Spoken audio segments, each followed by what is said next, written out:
আমাদের দেশে রাজনীতির যে কালো জাদু, এই কালো জাদুর তাণ্ডব চলছে। বিষয়টি পরিষ্কার করার জন্য জাদু এবং কালো জাদু সম্পর্কে সংক্ষেপে কোনো কথা বলা দরকার। কিছু কথা বলা দরকার। সেটি হলো জাদু বিষয়টি আসলে একটা ভেলকিবাজি, হাতের কারসাজি এবং মানুষকে ধোঁকা দেওয়া।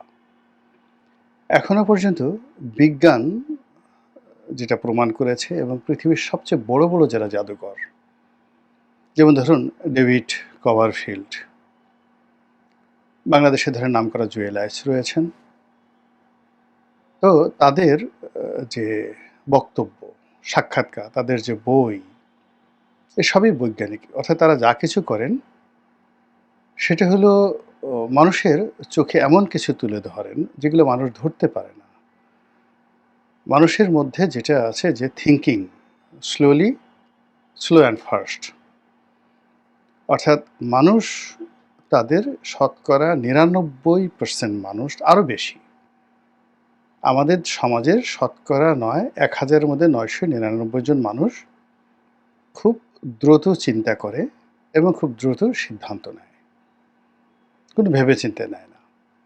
আর এই যে সে খুব দ্রুত চিন্তা করলো, চিন্তা করতে গিয়ে সে তার অতীত অভিজ্ঞতাকে সবসময় সে ভাবে। যেমন যদি বলা হয় গোলাপের রং কী, আপনি ১ সেকেন্ডও চিন্তা করবেন না। তারপরে যদি বলা হয় যে মুসলমানদের যে মৃতদেহ কি করা হয়, আপনি খুব দ্রুত চিন্তা করে বলবেন যে কবর দেয়া হয়। এই তো? এগুলোকে বলা হয় দ্রুত চিন্তা। Thinking fast and slow. তো এই সংক্রান্ত অতি সম্প্রতি একটা বিখ্যাত বই আ এক ভদ্রলোক লিখেছেন। তো ড্যানিয়েল কানম্যান। এটা পড়লে আপনি বুঝতে পারবেন যে আসলে আমাদের এই জীবনে কি কাজ করি। তো যখন জাদুকর তার কোনো জাদু প্রদর্শন করেন, তিনি প্রথমত মানুষের এই দ্রুত চিন্তা, মানুষ সচরাচর যে জিনিসগুলো দেখে এবং খুব ১ সেকেন্ডের মধ্যে উত্তর দিয়ে দেয় এবং ১ সেকেন্ডের মধ্যে সে সিদ্ধান্ত নিয়ে ফেলে, ঠিক সেই বিষয়গুলোকে টার্গেট করে তারা জাদু, যে কারসাজি, সেই কারসাজি তারা দেখায়। তো এটা মূলত একটা ভেলকিবাজি, হাতের কৌশল, এবং এই কৌশলটিকে তারা ইনস্ট্রুমেন্টালি দেখানোর জন্য অনেক সময় এখানে ফিজিক্স ব্যবহার করেন, কেমিস্ট্রি ব্যবহার করেন, আরও অনেক কিছু করেন।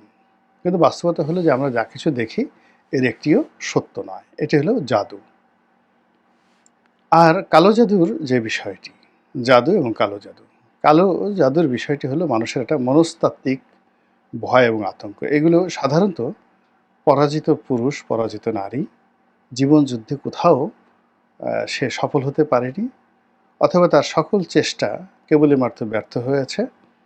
একটা সময় সে নিজের প্রতি সে বিশ্বাস হারিয়ে ফেলেছে।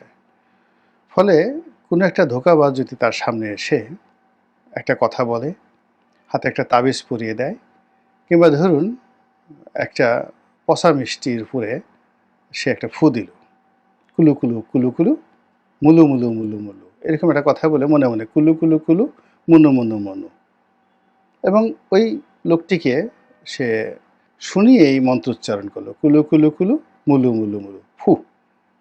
তারপর সেই পচা মিষ্টিটি তাকে দিল, এবং যেহেতু সে মানসিকভাবে বিষণ্ণ, তার কাছে মনে হবে যে পৃথিবীর সবচেয়ে সেরা মিষ্টিটি সে খেলো। তো এভাবে আসলে কালো জাদু নিয়ে আমাদের এই সমাজে নানা রকম ভয় আছে, আতঙ্ক আছে, ভুল আছে, ভ্রান্তি আছে। তো সেই দিক থেকে যদি আপনি বিবেচনা করেন, অনেকে হয়তো যারা ধর্ম পালন করেন তারা বলার চেষ্টা করেন, না ধর্মে তো শয়তানের কথা বলা আছে। তারপরে ধর্মে যে জাদু করা হয়, আল্লাহ রাসূলকে জাদু করা হয়েছে, তিনি সেই জাদুতে অসুস্থ হয়ে পড়েছেন এবং তার সেই জাদু থেকে তিনি রক্ষা পাওয়ার জন্য আল্লাহ আবার কোরআনের আয়াত নাজিল করেছেন। এই বিষয়টি সম্পূর্ণ আলাদা একটা বিষয়। এখানে তর্ক রয়েছে, বিতর্ক রয়েছে। ধর্ম এরকম একটা বিষয় যে এগুলো নিয়ে আসলে বিতর্ক করা যায় না। এটা একটা বিশ্বাসের বিষয়। কিন্তু ধর্মের বাইরে যে জিনিসগুলো রয়েছে, সেই বিষয়গুলো নিয়ে আপনি আলোচনা করবেন, বিতর্ক করবেন, সমালোচনা করবেন এবং বিজ্ঞান, বিজ্ঞানকে অনুসরণ করবেন। তো বিজ্ঞান আসলে এই সকল জাদু, কালো জাদু, বান, টোনা মারা এই জিনিসগুলোতে বিশ্বাস করে না। কিন্তু তারপরেও আমাদের এই সমাজে এই জিনিসগুলো প্রচুর চলে। জাদুর নাম শুনলে, কালো জাদুর নাম শুনলে, এই লোকটা জাদু জানে। অনেক শিক্ষিত লোকও দেখা গেল তার সঙ্গে গন্ডগোলে যাবে না।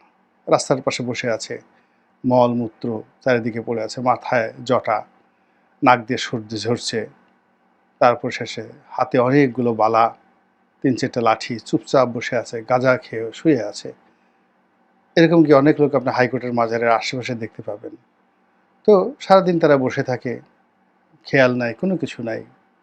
হঠাৎ করে দেখা গেল গাড়ি থেকে নেমে কোটটায় পরে এক ভদ্রলোক, ওরে আমার বাবা রে, বাবা গো, গাঁজা বাবা, অলি বাবা ধরে তার পা সালাম করে চুমু করে তার কাছ থেকে একটা তাবিজ নেওয়ার জন্য তাকে হয়তো দেখা গেল ১,০০,০০০ টাকা দিয়ে গেল।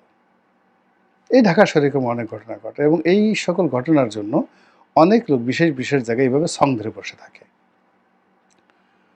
তো এই হলো মূলত জাদু এবং কালো জাদুর যে অন্তর্নিহিত কথা। এখন আমাদের রাজনীতিতে এই কালো জাদুর প্রচলন শুরু হয়েছে প্রচণ্ডভাবে এই মুহূর্তে। এর কারণ হলো রাজনীতির যে একটা হিসাব আছে, রাজনীতির একটা বিজ্ঞান আছে। বিজ্ঞানের প্রথম শর্ত হলো আমি বিশ্বাস করি না প্রমাণ ছাড়া। ১। ২ নম্বর হলো বিজ্ঞানের সফলতা কী? বিজ্ঞানের সফলতা হলো অতীতের বিজ্ঞানের যে কোনো একটা থিওরিকে বা বিজ্ঞানের সফলতাকে মিথ্যা প্রমাণ করে ওটার উপর একটা নতুন সত্য প্রতিষ্ঠিত করা। এটাই হলো বিজ্ঞান। এখন রাজনীতি হলো একটা বিজ্ঞান। তো রাজনীতির যদি বিজ্ঞানের সূত্র হয় সেটা হলো আওয়ামী লীগ যা কিছু করেছে তার চেয়ে আমাকে ভালো করতে হবে। আওয়ামী লীগের সকল ব্যর্থতা, সফলতাকে মাটি চাপা দিয়ে এরকম একটা সফলতার পিরামিড তৈরি করতে হবে যে যা দেখে সবাই বলবে শেখ হাসিনার চাইতে আমি ভালো শাসক, উত্তম শাসক। এর কোনো বিকল্প নেই। আর যখনই দেখা গেল যে আমি এমন কর্মকাণ্ড করছি বারবার শুধু শেখ হাসিনার কথা মনে পড়ছে, তখন আমি একজন ব্যর্থ। রাজনীতির বিজ্ঞান অনুযায়ী আমি ব্যর্থ। আর আমার এই ব্যর্থতা যখন আমার চোখে মুখে প্রকাশিত হয়ে যাবে, তখন শেখ হাসিনাকে দেখলে আমার ভয় লাগবে, আতঙ্ক তৈরি হবে হৃদয়ের মধ্যে এবং তার হাত থেকে বাঁচার জন্য আমি তাবিজ পড়ব, কবাজ পড়ব, সূরা মুখস্থ করব এবং বিভিন্ন হুজুরের কাছে যাব। হুজুর একটা ফু দিয়ে দেন যেন শেখ হাসিনা আমার উপর আক্রমণ না করে। সে যেন বাংলাদেশে না আসতে পারে, শেখ হাসিনার যেন কুষ্ঠ হয়, তার যেন ডায়রিয়া হয়, ডায়রিয়া মানে কি কলেরা হয়, তার যেন কলেরা হয়, গুটি বসন্ত হয়, তারপর শেষে ও যেন মারা যায়। এরকম একটু বান মেরে দেন তো, শেখ হাসিনার বান মেরে দেন। তখন দেখা গেল যে ধড়িবাজ কোনো লোক তারা কী করলো, এই বাঘের এটা বললো বাঘের চুল, ওটা ইঁদুরের দুধ, তারপরে শেষে তেলাপোকার পাখা, এসব মিলিয়ে চূর্ণ করলো, একটা ট্যাবলেট বানালো, ট্যাবলেট বানিয়ে তার মধ্যে একটু মধু মিশিয়ে দিল, বলো এটা আপনি খান, এটা আপনি খান, এটা আপনি খেলে আপনার ভিতরে একটা বল হবে, শক্তি হবে। তো সে একটা গুলি তাকে খাইয়ে দিল, তারপরে শেষে তাকে একটা তাবিজ পরিয়ে দিল, এরপরে তাকে অদ্ভুত অদ্ভুত কিছু মন্ত্রসন্ত্র পড়ে বলল যে আপনার উপর কালো জাদুর যে আসর হয়েছিল সে আসর থেকে আপনি এখন মুক্ত, শেখ হাসিনা আপনাকে কিছুই করতে পারবে না। তো এই হলো, মানে আমি শেখ হাসিনা দেখে একটা উদাহরণ দিলাম। এটা যদি আপনার একটা মেয়েকে পছন্দ হয়, তার প্রেম নিবেদন করতে গিয়ে আপনি বারবার ব্যর্থ হচ্ছেন, তখন ওই মেয়ের প্রেম লাভের জন্য আপনি এরকম কালো জাদুর আশ্রয় যদি নিতে যান তাহলে আপনার জীবনে এরকম ঘটনা ঘটবে। এটা হলো স্বাভাবিক। তো এখন আমাদের যে রাজনীতির যে বিজ্ঞান, সেই বিজ্ঞান অনুযায়ী এখন যারা এসছেন তারা কতগুলো কাজ করবেন, কতগুলো তথ্য উপাত্ত দেবেন, কতগুলো সফলতা দেখাবেন এবং সেই সফলতা অনুযায়ী তারা তাদের নিয়তি নির্ধারণ করবেন। কিন্তু তারা বিজ্ঞান রচনা না করে তারা সাহিত্য রচনা করছেন, গল্প, অদ্ভুত অদ্ভুত সব গল্প সংস্কার করা হবে, তারপর সংবিধান লেখা হবে, সংবিধান তৈরি করা হবে, রাষ্ট্রপতি শাসিত সরকার হবে, ডক্টর ইউনূস বর্তমান সরকার আজীবন থাকবেন, তারপর তিনি 5 বছরের জন্য থাকবেন, তাকে কেউ ছাড়তে চাচ্ছে না। তিনি এই বাংলাদেশকে অচিরেই দুবাই করে ফেলবেন, আমেরিকা করে ফেলবেন, লন্ডন করে ফেলবেন। তিনি একজন ম্যাজিক্যাল ম্যান, অসম্ভবকে সম্ভব করার অসংখ্য মন্ত্র তার কাছে রয়েছে। আমেরিকা, ইউরোপের সঙ্গে তার এই সম্পর্ক, এগুলো দিয়ে তিনি বাংলাদেশের প্রতি ইঞ্চি জায়গা একেবারে 24 ক্যারেট গোল্ড স্বর্ণ দিয়ে তিনি মুড়িয়ে দেবেন।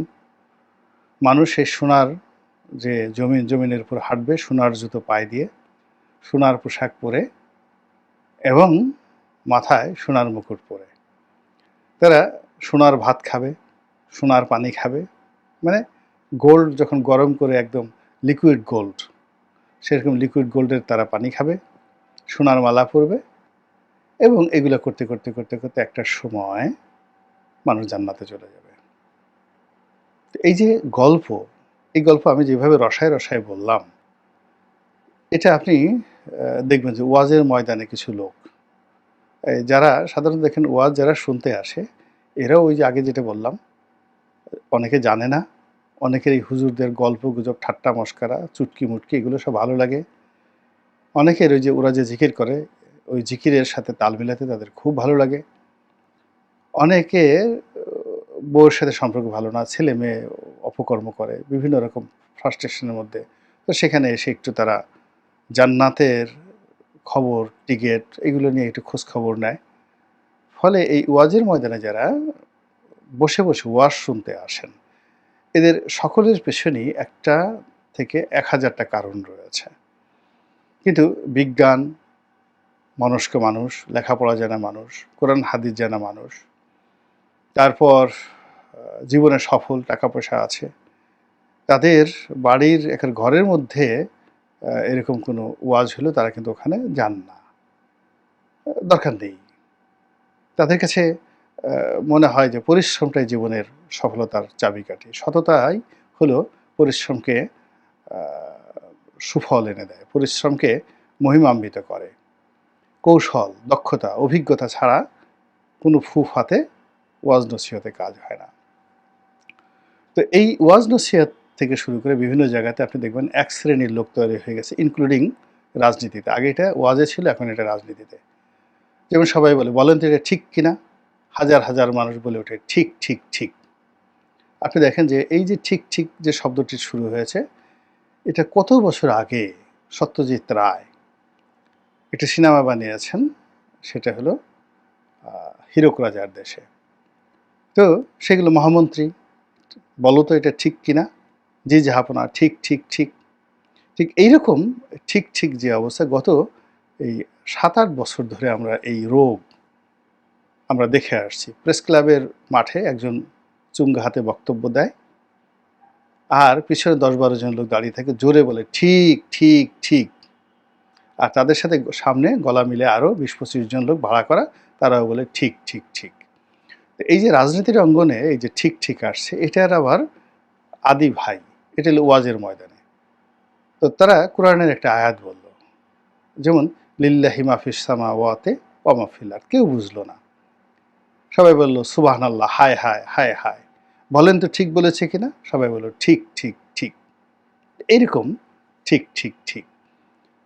তো এই ধরনের যখন সম্প্রদায় হয়ে যায়, যারা শুধু মাথা ঝুলায়, বিতর্ক করে না, ভিন্ন মত তৈরি করে না, আপনার কোনো মতামতকে চ্যালেঞ্জ করে না, আপনার সঙ্গে দ্বিমত করে না, শুধু ঠিক ঠিক বলে, ধরে নেবেন যে সেখানেই প্রতারণা রয়েছে, সেখানে কালো জাদু রয়েছে, সেখানে নির্বুদ্ধিতা রয়েছে, সেখানে অজ্ঞানতা রয়েছে, সেখানে অন্ধকার রয়েছে। তো এই যে ধারাবাহিকতা, এই ধারাবাহিকতা এখন আমাদের এই রাজনীতিতে ভর করেছে। এই রাজনীতিতে আমরা একটা ইলিউশন তৈরি করে ফেলেছি, একটা কল্পনা। আকাশের চাঁদ নিয়ে যেভাবে কবিরা কবিতা লেখে, আমরা এখন সরকারকে নিয়ে কবিতা লিখছি। এবং সরকার যে সকল কর্মকাণ্ড করছে, তার সেই সকল কর্মকাণ্ডকে যাকে বলা হয় কল্যাণকর, সে সকল কর্মকাণ্ডকে নিয়ে কোনো প্রশ্ন করা যাবে না। সে সকল কর্মকাণ্ড যে দেশ এবং জাতির জন্য একটা ম্যাগনা কার্টা, আপনারা তো ম্যাগনা কার্টা সম্পর্কে জানেন।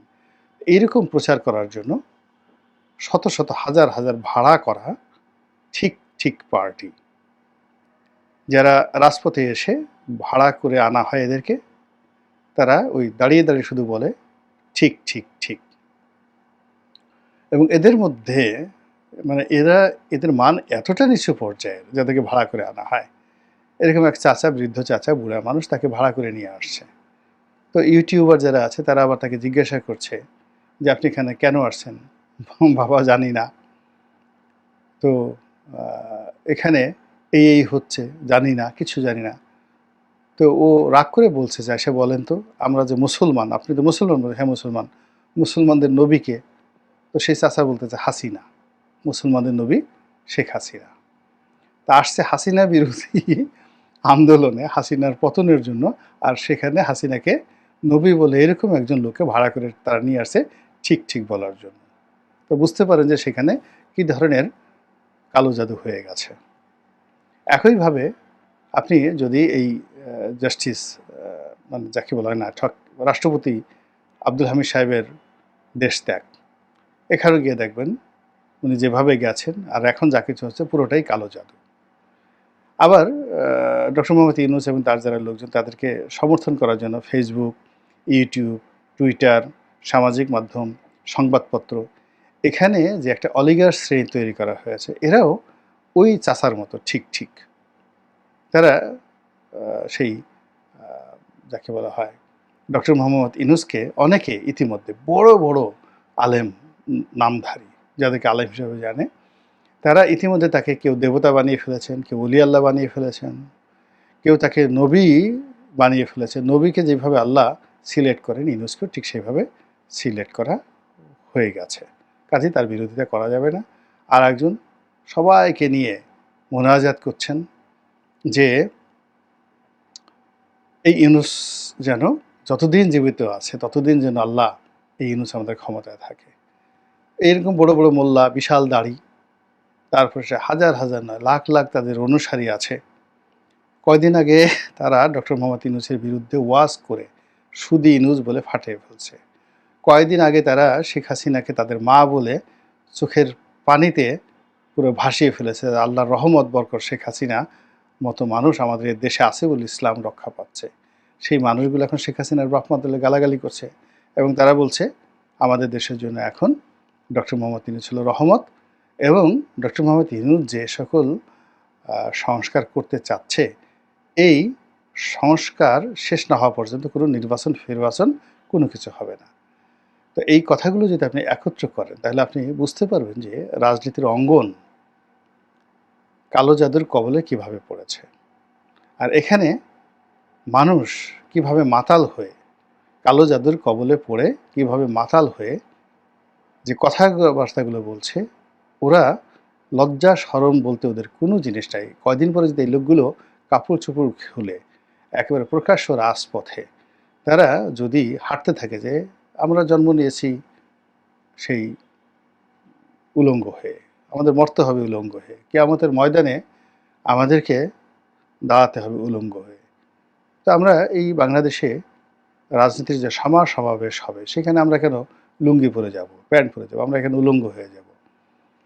তো মানুষের যে ওই যে উলঙ্গ রাজার কাহিনী, রাজ দরবারে যদি রাজা উলঙ্গ হয়ে আসতে পারে মানুষের বুদ্ধিতে, তো ওই রাজার উপরে কালো জাদুর যে কতটা অপছায়া পড়েছিল, যে রাজা উলঙ্গ হয়ে, তাকে বলা হয় যে এটা এরকম একটা কাপড় আপনি পরেছেন যে কাপড় আপনি দেখতে পাচ্ছেন না, সূক্ষ্ম একটা কাপড়।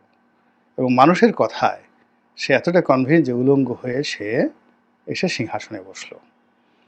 এটা যদি রাজার ক্ষেত্রে প্রযোজ্য হতে পারে, গল্প সাহিত্য হতে পারে, তাহলে আমাদের এই সমাজে যদি হঠাৎ করে দেখেন যে 1 লাখ এরকম উলঙ্গ লোক সেই তাদের যে কাঙ্ক্ষিত রাজাধিরাজ তার প্রশংসা করতে করতে, অঙ্গ দুলাতে দুলাতে, তাদের সোনাদানা দুলাতে দুলাতে তারা সেই রাজপথ প্রকম্পিত করছেন, কি বলবেন আপনি? অসম্ভব না। ভারতে গিয়ে দেখেন এরকম ন্যাংটা বাবা প্রচুর আছে। স্বয়ং নরেন্দ্র মোদী এরকম দেখলাম যে এক ন্যাংটা বাবা, তার কাছে গিয়ে সে মাথা নত করে সেই ন্যাংটা বাবার একদম যে লজ্জা স্থান, সেই লজ্জা স্থান যেটা শিবলিঙ্গ বলে যারা লিঙ্গ পূজা করে, তো ওইরকম ওই ন্যাংটা বাবার সেই লিঙ্গ পূজা করার জন্য একেবারে মাথাটা লিঙ্গর সাথে মিস্টার নরেন্দ্র মোদী তিনি একেবারে মানে একেবারে স্পর্শ করেছেন, তার মস্তক স্পর্শ করেছে সেই ন্যাংটা বাবার লিঙ্গ। এটা আমাদের পার্শ্ব দেশে ভারতে যদি নরেন্দ্র মোদী এই কাজ করতে পারে, আমাদের দেশে কালো জাদুর প্রভাবে যদি এরকম কোনো ঘটনা ঘটে, তাহলে তখন আপনি কি করবেন?